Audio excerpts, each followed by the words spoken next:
வலுவின்மையில் வல்லமை.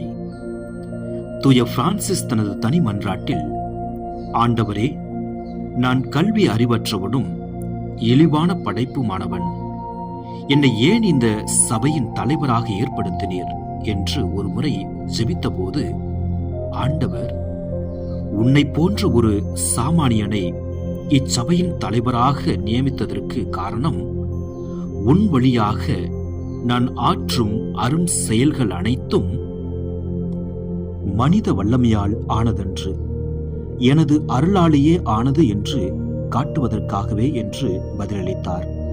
பொனவந்தூரின் மறையுரையிலிருந்து இன்றைய சிந்தனை. நம் இறைவன் மனித ஆற்றல்களை மழுங்கடிப்பவரன்று, அவற்றை பயன்படுத்துவதில் வல்லவர். மேலும் மனித குறைகளை தன் சொந்த ஆற்றலால் நிறைவு செய்வதில் அவர் கருத்தாயிருக்கிறார். கடவுளின் ஆற்றலின் முன் தன்னை கடையனாக வலுவற்றவனாக காண்பது தன் சுய மதிப்பை குறைபடுத்தும் செயலன்று, மாறாக கடவுளிடமிருந்து வெளிப்படும் ஆற்றலை மங்கச் செய்யாது அதற்கு இசைவாக செயல்பட அது உதவுகிறது.